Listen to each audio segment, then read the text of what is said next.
Patiting. Patiting. P-1-8567 for 150,000 pesos. 12/23/2022. Parang hindi katiting ito. Patiting. For purchase of information. Ang observation mo? Any observation?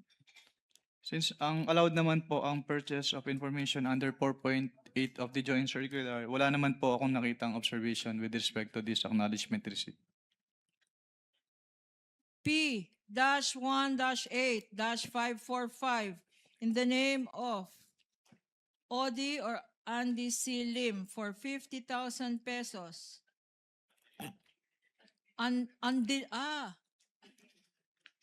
Andilim. Kanya ko pala hindi mabasa. Andilim. Para kay Andilim. 50,000 pesos. Ang date, 12/21/2023. Ano ang observation mo ulit? Kung meron man. Yung date of payment po, December 27, 2023, is outside the coverage po nung kanilang period of disbursement, which is December 21 to 31, 2022. Kung merong andilim, siguro dahil Objection, pikit. Your Honor. I'm sorry, but I've been giving leeway to opposing counsel, but I think she's been coloring, the contents of the documents more than what is shown Your in the Honor, document I'm just reading. It itself. says here. And No, counsel Your Honor. can it says andilim. I think you It's know the my way it point, Your sounds, Your Honor. Honor. It's like patiting. That's the way it's spelled.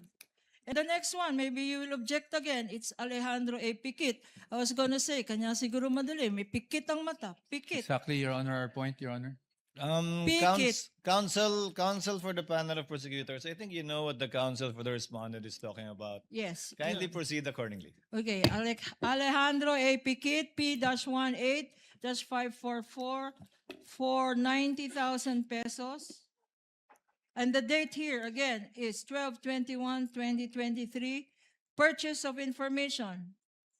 Any observation, Mr. Witness? Yung date of payment po na December 21, 2023 based on this document is outside po doon sa kanilang period of disbursement. Okay. P-1-8-556 being shown to you and flashed on the screen is for Fiona Byong for 80,000 pesos, 12/22/2022, also for payment of information. Any comment, Mr. Witness? Wala naman po akong particular observation on this AR kasi yung purchase of information is allowed naman po under 4.8 of the Joint Circular. And the last two, also for payment of information, P-1-8-654 for Cisronio Balsac for 70,000 pesos. And P-1-8-615 for Gabriel S. Bisaya for 70,000 pesos. 12/27/2022. Any observations, Mr. Witness?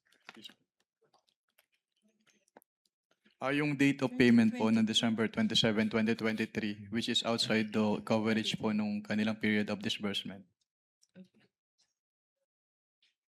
Now, having shown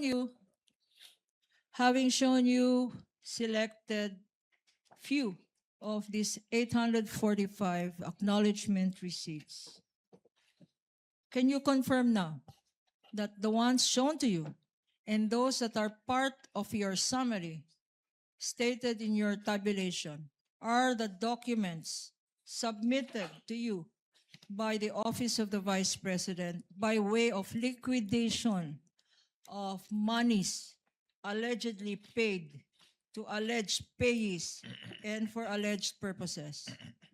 Yes po, ma'am.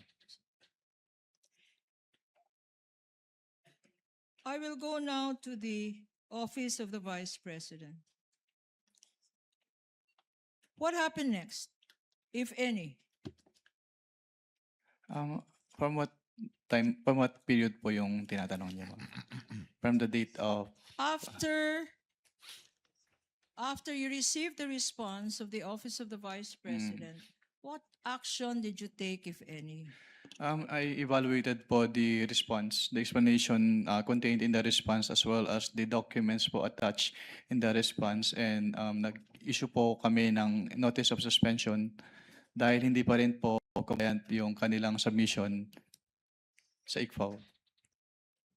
Again, can you remind us what a notice of suspension is? Based on the Joint Circular 2015-01, notice of suspension is a written notification to the head of the agency and the agency accountant, informing them of the temporary disallowance in audit of the disbursement because it appears that the disbursement is illegal, irregular, or improper, and that they are required to submit an explanation or justification or the documents being sought in the notice of suspension or both. If a notice of suspension is shown to you, P-1-13-A, which is a common exhibit with the defense, would you be able to identify the same? Yes, ma'am. And for better appreciation of the Honorable Impeachment Court, we will Assisting be counsel of flashing the both same parties on may the screen. approach.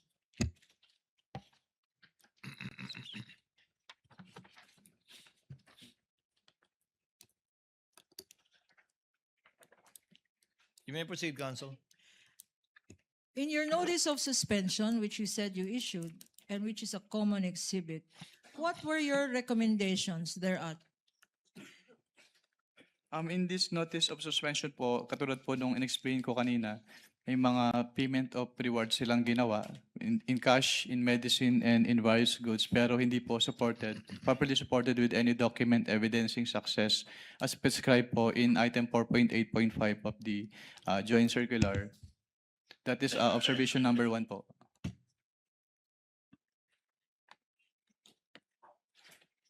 We are flashing on the screen, and for easy reference, this has been boxed, Your Honor. What else?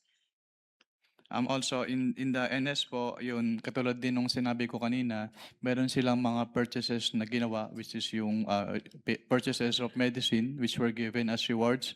Yung purchases of various goods, which were given as rewards. Yung purchase supplies, yung tables and tables and chairs, at yung desktop printers and computers ay supported lamang ng acknowledgement receipts instead of sales invoices or official receipts.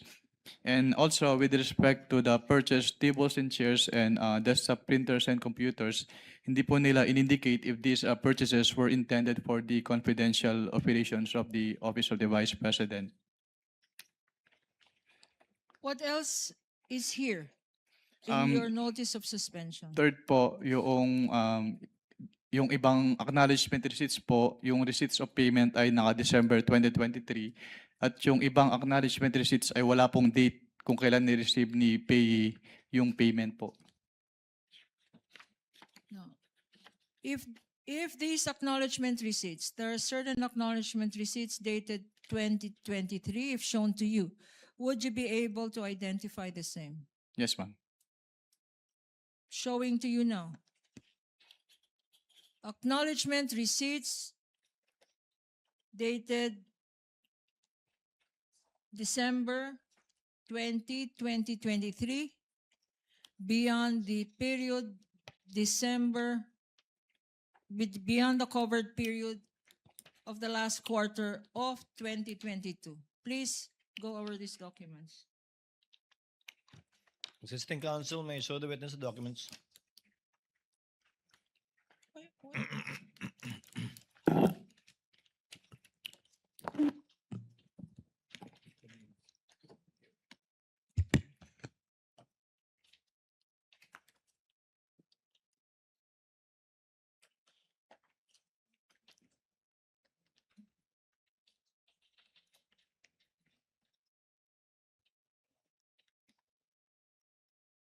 Your Honor, please, this notice of suspension, as I mentioned earlier, is a common exhibit, Your Honor, and I will call the witness to please take a look at Annex A of this notice of suspension, which appears to be a tabulation of these undated and dated 2023 acknowledgement receipts. Are you looking at it? Annex A?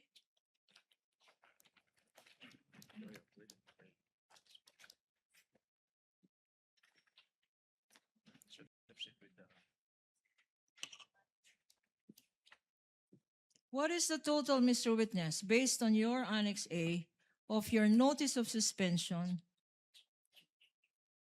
of the total amount for acknowledgement receipts issued for a period not covered by the confidential funds?